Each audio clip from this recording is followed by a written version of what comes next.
Praise the lord. దేవునికి మహిమ కలుగునుగాక. ప్రభు తన యొక్క మహాకృప చేత మనందరినీ ఆయన రెక్కల నీడలో భద్రపరుస్తూ ప్రస్తుతం ఉన్నటువంటి విపత్కరమైనటువంటి పరిస్థితుల మధ్యలో, భయంకరమైనటువంటి వైరస్ వ్యాప్తి చెందుతున్నటువంటి దినాల్లో ఆయన మనకిస్తున్నటువంటి కాపుదల, భద్రత, పోషణ, సంరక్షణ, ఆదరణ, వీటన్నిటి కొరకు మనము కృతజ్ఞతాస్తుతులు చెల్లించబద్దులమై ఉన్నాం. ప్రియులారా, ఈ యొక్క మార్చి చివరి వారంలో నుంచి, చివరి నెల నుంచి, లేక చివరి దినాల నుంచి ప్రారంభమైనటువంటి ఈ పరిస్థితుల్లో, లాక్డౌన్లో మొట్టమొదట లాక్డౌన్ పెట్టినప్పుడు దేవుని మహాకృపను బట్టి దాదాపు ఒక నెల రోజులు ఈ లాక్డౌన్ పీరియడ్ అంతట్లో కూడా ఒక ప్రత్యేకమైన సబ్జెక్ట్, పాత నిబంధన గ్రంథం నుంచి యాజకత్వం అనే సబ్జెక్ట్ ఒక నెల రోజులు ధ్యానం చేయడానికి దేవుడు కృప చూపించాడు. తిరిగి అనేక మంది కోరిక మేరకు ప్రార్థనాపూర్వకంగా మరలా ఈ రోజు నుంచి క్రొత్త నిబంధనలో ఒక ప్రత్యేకమైనటువంటి అంశాన్ని ధ్యానం చేయడానికి ప్రార్థనాపూర్వకంగా సిద్ధపడి మేము ముందుకు వస్తున్నాం.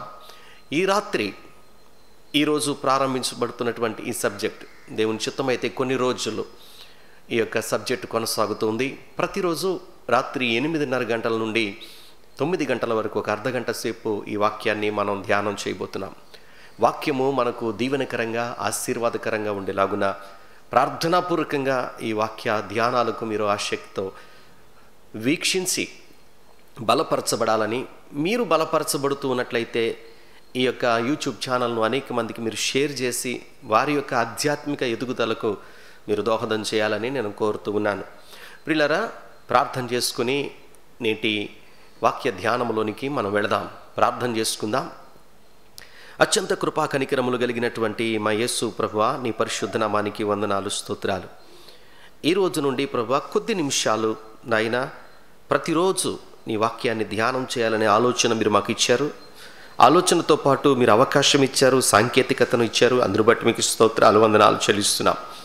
నాయనా, నీ యొక్క వాక్యంలో ఉన్నటువంటి శ్రేష్టమైనటువంటి సంగతులు మేము వ్యక్తిగతంగా ధ్యానం చేస్తూ వాక్యాన్ని బట్టి మేము బలపరచబడ్డానికి, ధైర్యపరచబడ్డానికి, ప్రోత్సహించబడ్డానికి, నీ రాకడ కొరకు మమ్మల్ని మేము సిద్ధపరచుకోవడానికి మీ కృప మాకు దయచేయమని ప్రార్థన చేస్తున్నాం. ఈ వాక్య ధ్యానమును మా అందరి యొక్క వినికిడిలో మీరు దీవించమని ప్రార్థన చేస్తున్నాం. ఆ శక్తితో ప్రభువా, ఈ వాక్యాన్ని వీక్షించడానికి, వాక్యాన్ని నేర్చుకోవడానికి, ఈ బైబిల్ స్టడీకి సిద్ధపడి వచ్చినటువంటి ప్రతి బిడ్డను బట్టి వందనాలు. ఇప్పటికే స్క్రీన్స్ ముందున్నటువంటి ప్రతి బిడ్డను బట్టి మేము నిన్ను స్తుతిస్తున్నాం.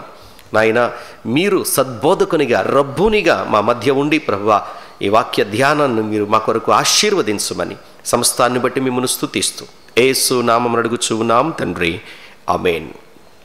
ప్రియులారా, గతంలో మనం పాత నిబంధన గ్రంథములో నుండి యాజకత్వాన్ని గురించి, క్రొత్త నిబంధన యాజకత్వమును పోల్చుకుంటూ, పాత నిబంధన యాజకత్వాన్ని కొత్త నిబంధన యాజకత్వంతో పోల్చుకుంటూ కొన్ని విషయాలు మనం నేర్చుకోవడానికి దేవుడు కృప చూపించాడు.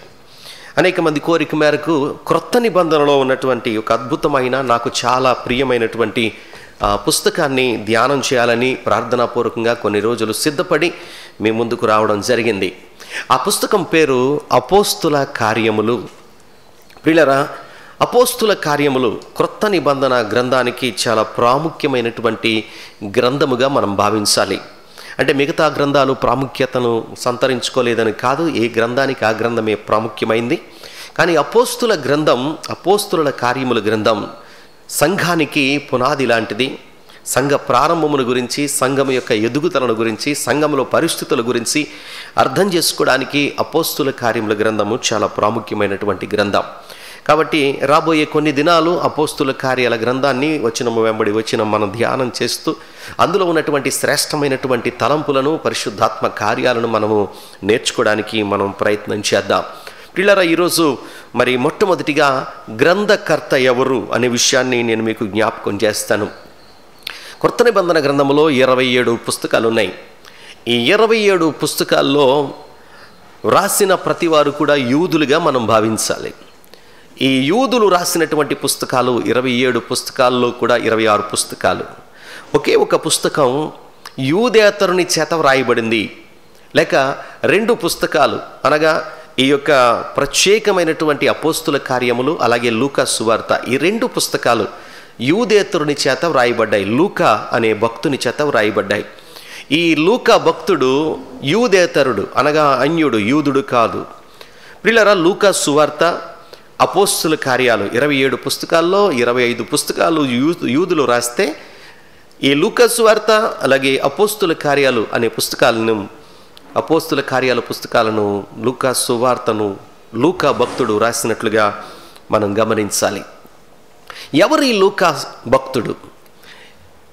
ఈయన అన్యుడై ఉండి క్రొత్త నిబంధన గ్రంథాల్లో ఒక పుస్తకాన్ని రాయడానికి ఎలాగా ఈయన ముందుకు రాగలిగాడు, లేక ఎలాగ ప్రభు ఈయన వాడుకున్నాడు అనే విషయాలు ఈరోజు మనము నేర్చుకోవడానికి ప్రయత్నం చేద్దాం. ప్రియులారా, క్రొత్త నిబంధన పుస్తకము 100% పుస్తకంలో 28%, అనగా క్వార్టర్ బుక్ అన్నమాట. 28%, పావు వంతుకు పైగా ఈ యొక్క అపోస్తులైనటువంటి లూకా రాసినట్లుగా మనం చూస్తాం, లూకా భక్తుడు రాసినట్లుగా మనం చూస్తూ ఉన్నాం. ప్రియులారా, ఈ లూకా అన్యుడు అని ప్రారంభంలో నేను మీకు జ్ఞాపకం చేశాను. ఇతడు అంతియోకియా అనే ప్రాంతానికి చెందినవాడు. ఇతడు యేసు ప్రభు శిష్యులతో ఉన్నవాడు కాదు. అనగా యేసు ప్రభు వారు జీవించి ఉన్నప్పుడు యేసు ప్రభు యొక్క సమకాలికుడిగా ఉన్నవాడు కాదు. కానీ అద్భుతమైన రీతిగా ఆయన గ్రంథస్థాలు చేసినటువంటి విధానము చాలా అద్భుతమైనది. లూకా, అసలు లూకా అనే మాటకు అర్థం ల్యూకస్ అనే పదంలోంచి ఈ మాట వచ్చింది. ల్యూకస్ అంటే వెలుగు అని అర్థం. ప్రియులారా, లూకా భక్తుడు నిజముగానే అనేకులకు వెలుగుగా జీవించాడు. ఆయన అసలు క్రొత్త నిబంధనకే ఒక వెలుగుగా ఆయన బ్రతికినట్లుగా మనం గమనించాలి. అనేకులకు వెలిగిచ్చేవాడుగా, నక్షత్రముగా ఆ లూకా భక్తుడు వెలుగొందినట్లుగా మనం గమనిస్తాం. చూద్దాం, వాక్యములో నుంచి కొన్ని విషయాలు మీ ముందు ఉంచడానికి నేను ప్రయత్నం చేస్తాను. కొలస్సీలకు రాసిన పత్రిక 4వ అధ్యాయము 14వ వచనములో అసలు ఈ లూకా ఎవరు అనేది ఒక చిన్న పరిచయాన్ని అపోస్తుడైనటువంటి పౌలు కొలస్సీ సంఘానికి ఉత్తరాన్ని వ్రాస్తూ 4వ అధ్యాయము 14వ వచనములో ఈ మాట చెప్పాడు. లూకా అను ప్రియుడైన వైద్యుడు అనే మాట అక్కడ మనం చూస్తాం. ఈ లూకా వైద్యుడు అనే మాటను మనం చూస్తున్నాం. ప్రియుడైన వైద్యుడు, అపోస్తులైనటువంటి పౌలుకు చాలా ప్రియమైనటువంటి వాడు. వృత్తిరీత్యా ఫిజీషియన్, అనగా వైద్యుడిగా మనం భావించాలి. వైద్యుడు అంటే ఏదో మెడలో చిన్న స్టెతస్కోప్ వేసుకుని వీధుల్లో తిరిగే వైద్యుడు మాత్రం కాదు. ప్రియులారా, చరిత్రను మనం గమనిస్తే, ఆయన వ్రాసినటువంటి గ్రంథాలు గనుక మనము గమనిస్తే, ఆయన వాడినటువంటి టెర్మినాలజీ, ఆయన వాడినటువంటి పదజాలాన్ని మనము గమనిస్తే ఆయన ఎంత గొప్ప వైద్యుడో మనకు అర్థమవుతుంది. ఆయన ఆ రోజుల్లో పేరెన్నిక కలిగినటువంటి వైద్యుడిగా మనం చూస్తాం. అంతియోకియా ప్రాంతంలో నివసిస్తున్నాడు. చరిత్ర చెప్తుంది, అంతియోకియాలో ఒక గొప్ప మెడికల్ కాలేజ్ ఒకటి ఉంది. ఆ మెడికల్ కాలేజ్ నుంచి పట్టభద్రుడైనటువంటి వాడు ఈ యొక్క లూకా భక్తుడు. ఈ విషయాన్ని మనము గమనించాలి. చరిత్రలో మనం చూసినప్పుడు అంతియోకియా ప్రాంతంలో ఒక చక్కని మెడికల్ కాలేజీ ఉంది అని చరిత్ర చెప్తుంది. ఆ మెడికల్ కాలేజీలో పట్టభద్రుడైనటువంటి వాడు. ప్రియులారా, ఒక గొప్ప వైద్యుడు. ఒక వైద్యుడు ఒక పుస్తకాన్ని రాస్తే ఎలా ఉంటుందో ఖచ్చితంగా లూకా సువార్త కానీ అపోస్తుల కార్యాలు కానీ గమనించినప్పుడు అలాగే ఆ పదజాలాన్ని, ఒక వైద్యుడు వాడిన పదజాలాన్ని వాడుతూ ఉంటాడు. ఉదాహరణకి కొన్ని వచనాలు నేను లూకా సువార్తలో నుంచి మీకు చూపిస్తాను. లూకా సువార్త కూడా వైద్యుడైనటువంటి లూకా రాశాడు కనుక ఆ విషయాలు నేను మీకు జ్ఞాపకం చేస్తాను. మిగతా సినాప్టిక్ గాస్పల్స్లో మరి మిగతా వారు, అనగా మత్తయి కానీ మార్కు కానీ యోహాను కానీ సాధారణంగా వారు ముగ్గురు కూడా సువార్తలు రాసిన వారిలో వారు ఎక్కువ చదువుకున్న వారు కాదు. అసలు కొత్త నిబంధన గ్రంథాలు రాసిన వారందరిలో ఎక్కువ చదువుకున్నవాడు, హైలీ ఎడ్యుకేటెడ్ ఎవరు అనంటే లూకా భక్తుడే. ఆ తర్వాత పౌలు కూడా చాలా ఎక్కువగా చదువుకున్నటువంటి వాడిగా మనం గమనిస్తాం. ఈయన మిగతా భక్తులు రాసినట్లుగా ఏదో ఒక విషయాన్ని తేలికగా రాయలేదు. ఉదాహరణకు మత్తయి సువార్త 8వ అధ్యాయం 2వ వచనాన్ని మనం చదివినప్పుడు, మత్తయి సువార్త 8వ అధ్యాయం 2వ వచనాన్ని మనం చదివినప్పుడు అక్కడ ఒక కుష్ఠరోగి ప్రభు దగ్గరికి వచ్చాడు అని రాశాడు. సింపుల్గా ఒక కుష్ఠరోగి అని రాశాడు. కానీ లూకా భక్తుడు తన యొక్క సువార్తలో దానిని గురించి రాయాల్సి వచ్చినప్పుడు లూకా సువార్త 5వ అధ్యాయము 12వ వచనంలో కుష్ఠరోగముతో నిండిన ఒకడు అని రాశాడు. దానికి దీనికి తేడా ఏంటంటే, మత్తయి ఒక కుష్ఠరోగిగానే చూచాడు, కానీ ఈయన ఒక డాక్టర్గా అతడు కేవలం అతని చేతులకో లేకపోతే అతని వేళ్లకో అతని కాళ్లకో కుష్టు లేదు, అతడు తల మొదలుకుని అరిపాదం వరకు కుష్ఠరోగముతో నిండినవాడు అనగా ఒక డాక్టర్ చూసినట్లుగా మనం చూస్తాం. కనుక ఒక వైద్యుడు ఏ రీతిగా ఒక విషయాన్ని గమనిస్తాడో ఆ రీతిగానే ఆయన విషయాలను అర్థం చేసుకుని చక్కగా లూకా సువార్త కానివ్వండి, అపోస్తుల కార్యాలు కానివ్వండి రాసినట్లుగా మనం చూస్తాం. అలాగే లూకా సువార్త 14వ అధ్యాయము 2వ వచనాన్ని గనక మనం చూడగలిగితే, లూకా సువార్త 14వ అధ్యాయము 2వ వచనంలో అక్కడ ఒక మాట రాస్తాడు. అప్పుడు జలోదర రోగము కలిగిన ఒకడు ఆయన ఎదుట ఉండెను. ఆ రోగం ఏంటో కూడా జ్ఞాపకం చేసి, మిగిలిన ఏ సువార్తలో ఈ పదం కనపడదు. జలోదర రోగము అనే మాట నిజానికి శరీరమంతా నీరు పట్టేసినటువంటి పరిస్థితి జలోదర రోగము. ఈ రోగాన్ని గురించి చాలామంది వైద్యులకి తెలియదు. ఆ రోజుల్లో బాగా ఫేమస్ ప్రఖ్యాతి చెందిన వైద్యులు కొంతమంది ఉన్నారు. అలాంటి వారికి తప్ప, హిపోక్రటిసస్ అనే ఒక వ్యక్తి, ఆయన ది ఫాదర్ ఆఫ్ ది వైద్యానికి పితరుడుగా ఆయన్ని భావిస్తారు, మెడిసిన్ అంటారు. అలాగే గెలాన్ అని, మెగస్ అని ఇలాంటి అద్భుతమైనటువంటి డాక్టర్స్ ఉన్నారు.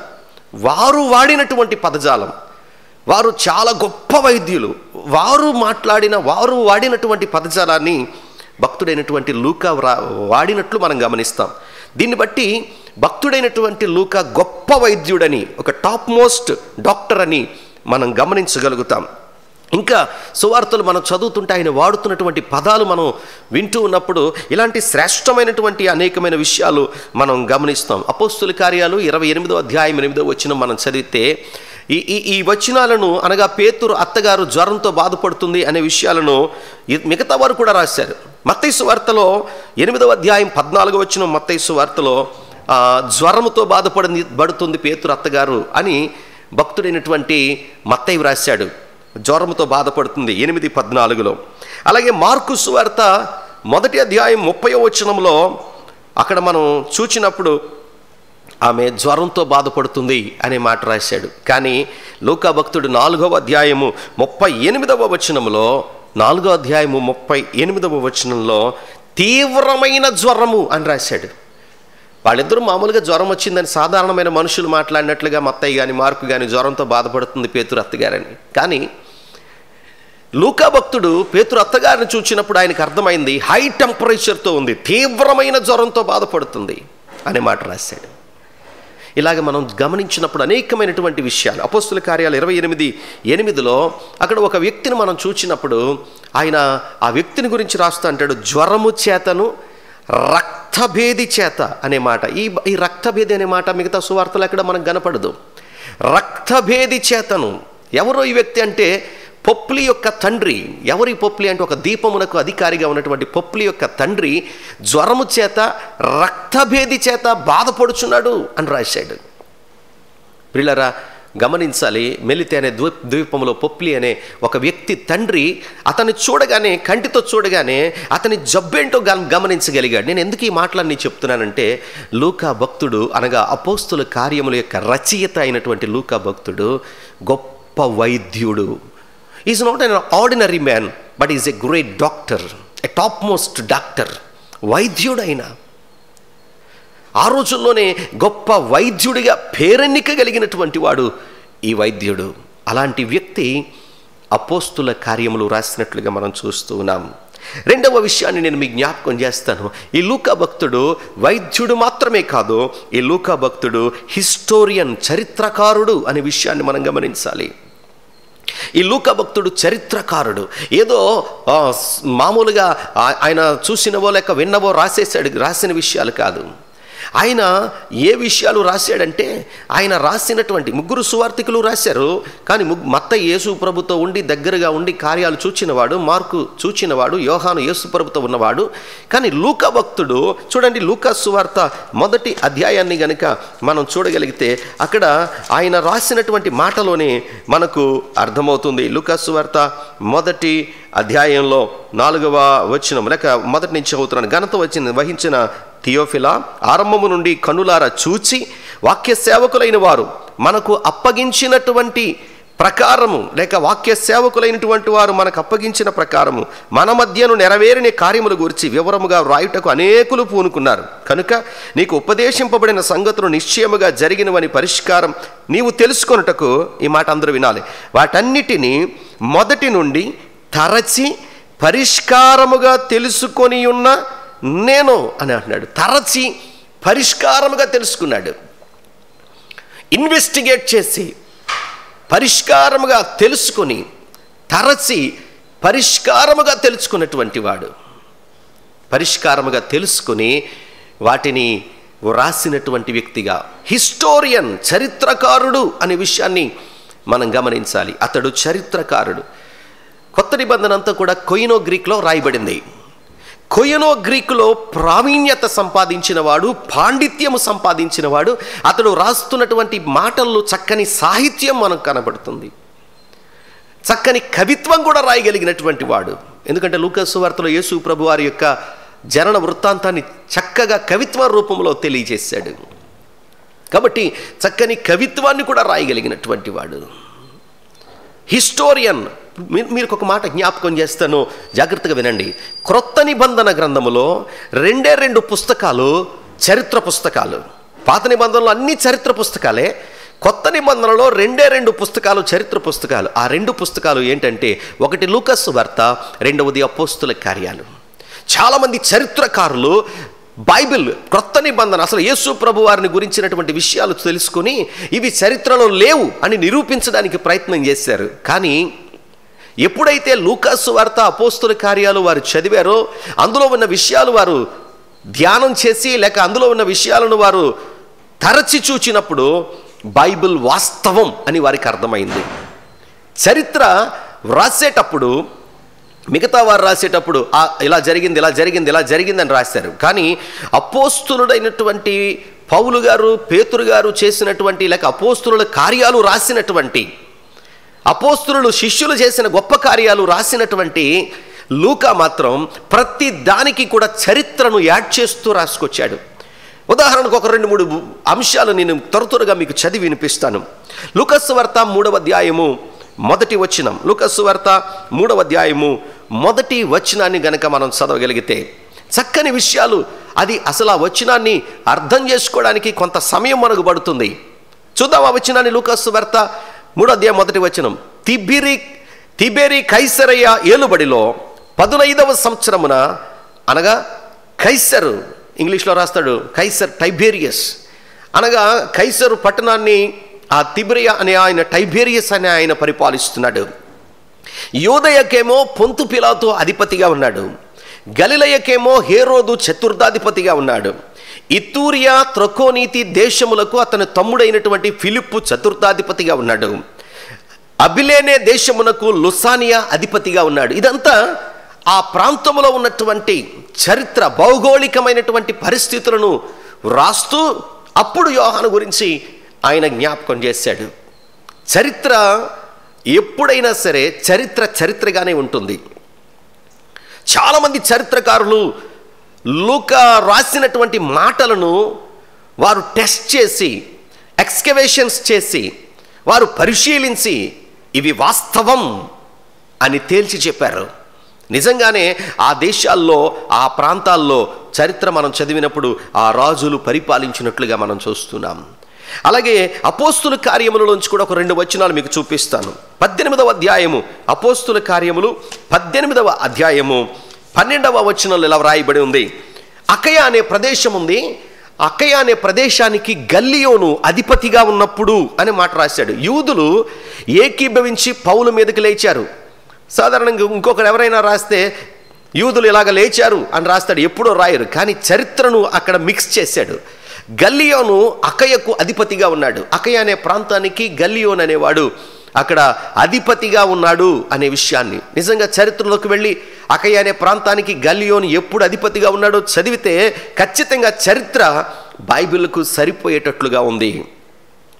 కాబట్టి ఈ లూకా భక్తుడు చరిత్రకారుడిగా చక్కని చరిత్ర విషయాలను వ్రాసినట్లుగా మనము గమనించాలి. ఈ విషయాన్ని మనం గమనించాలి.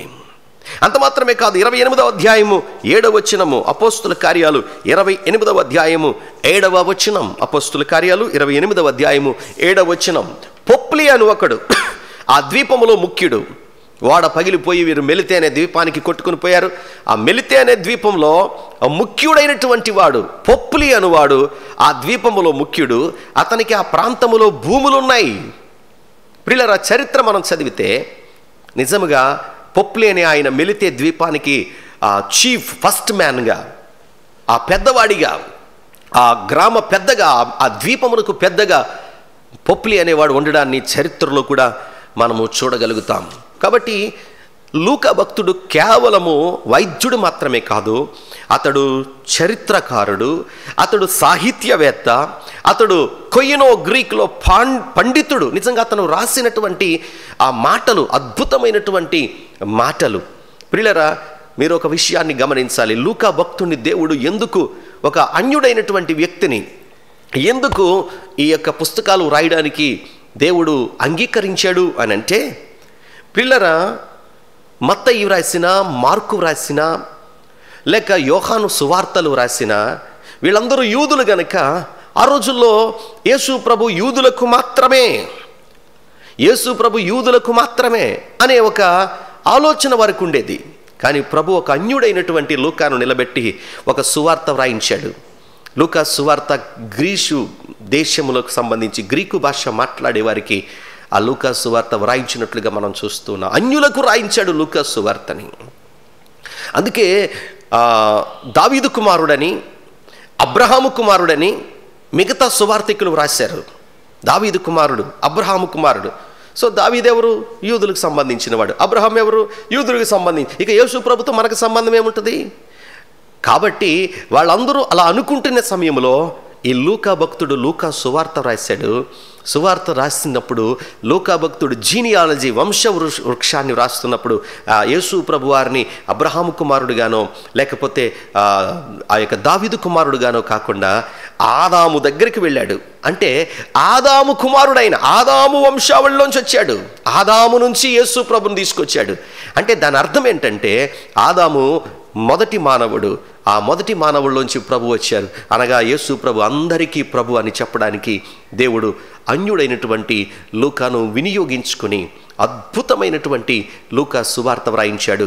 అదే భక్తుడు అపోస్తుల కార్యములు కూడా వ్రాసినట్లుగా మనం గమనించాలి. అతడు హీజ్ ఎన్ హిస్టోరియన్, అతడు చరిత్రకారుడు. పిల్లరా, ఒక అద్భుతమైనటువంటి నాస్తికుడైనటువంటి ఒక హిస్టోరియన్ విలియం మార్షల్ రామ్సే అనేవాడు. అసలు బైబిల్ సత్యం కాదు, బైబిల్లో చరిత్రకు బైబిల్కి పొంతన లేదు అని నిరూపించడానికి బయలుదేరి ఇప్పుడు నేను చెప్పినటువంటి వచనాలన్నీ కూడా బైబిల్లోంచి తీసుకుని అతడు తవ్వకాలు మొదలుపెట్టాడు. అతడు దాన్ని జాగ్రత్తగా ఎక్స్కవేషన్స్ చేయడం మొదలుపెట్టాడు. పెట్టి చిట్ట చివరికి ఏమన్నాడో తెలుసా?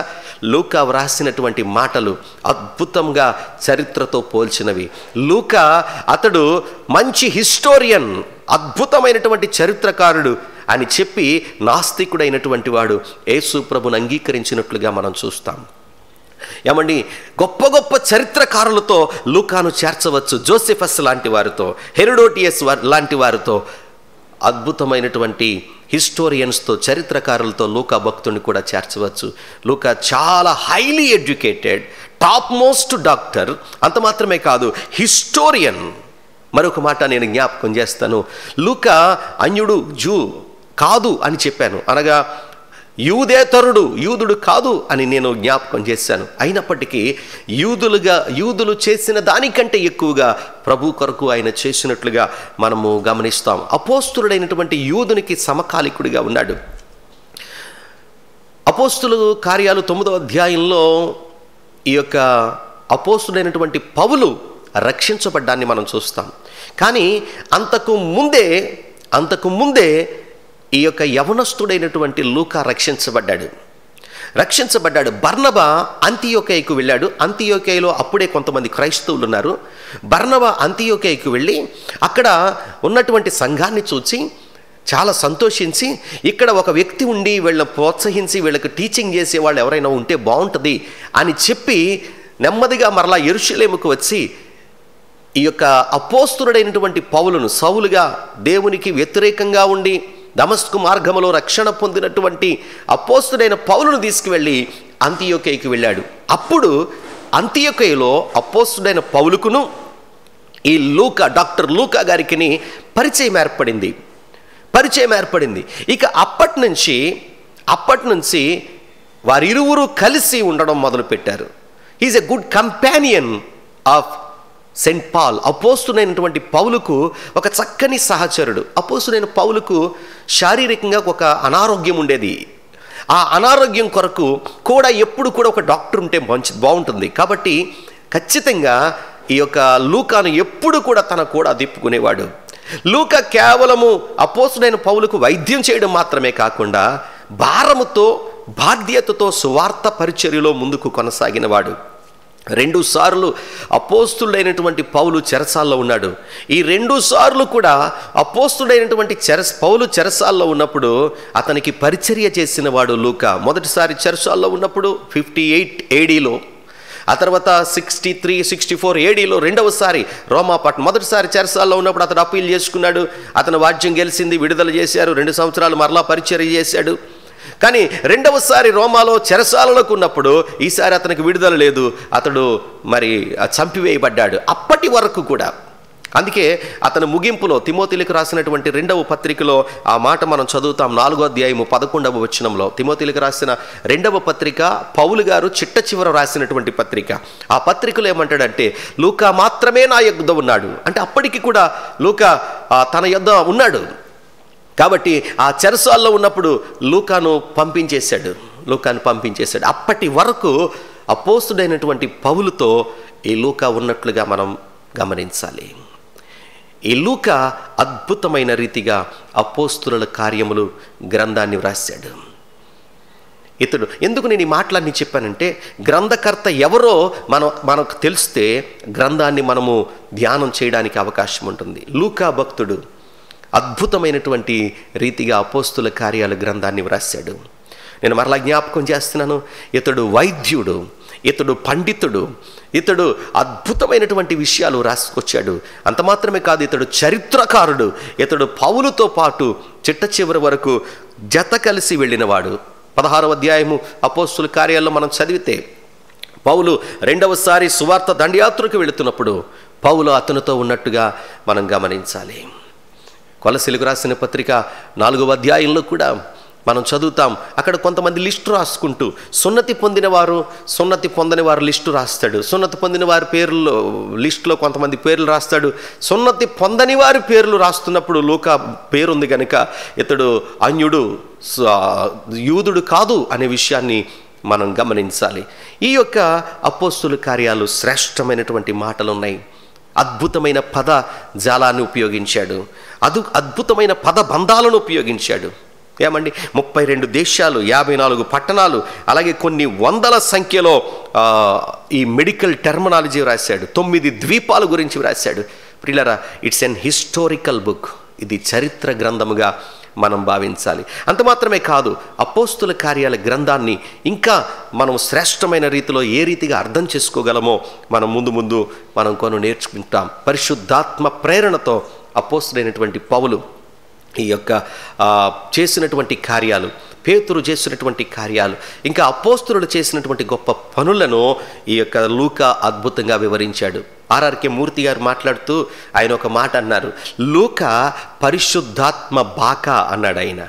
లూకా పరిశుద్ధాత్మ బాక అన్నాడు. నిజంగా లూకా కానీ అపోస్తుల కార్యాలు గనక మనము లూకా ద్వారా పరిశుద్ధాత్మ దేవుడు అపోస్తుల కార్యాలు రాయించి ఉండకపోతే ఖచ్చితంగా ఈ పత్రికలు మనకు అర్థం కావు.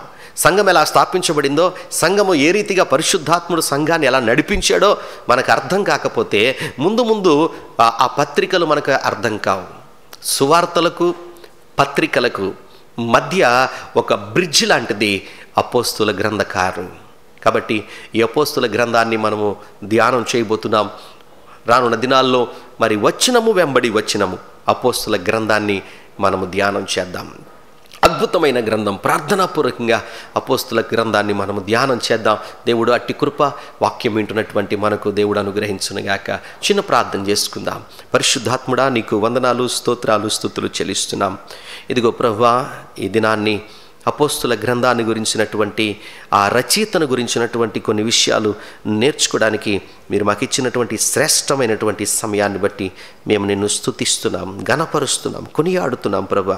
రానున్న దినాల్లో ప్రభా వచ్చిన వెంబడి వచ్చినాన్ని మేము ధ్యానం చేయడానికి మీ కృప మాకు దయచేసి మహిమ పొందమని, ఎవరైతే ఈ ప్రత్యక్ష ప్రసారం ద్వారా నాయన ప్రభా ఈ యొక్క వాక్యాన్ని వింటూ ఉన్నారో వారందరి జీవితాలలో మీ అద్భుతమైనటువంటి కార్యాలు మీరు జరిగించి ఘనత, మహిమ, ప్రభావములు మీరు పొందుకోమని ప్రార్థన చేస్తూ యేసయ్య శ్రేష్ఠ నామమున ఈ మనవులు అడిగి వేడుకొని ప్రార్థించి పొందుకొని ఉన్నాం తండ్రి. ఆమేన్. ఆమేన్.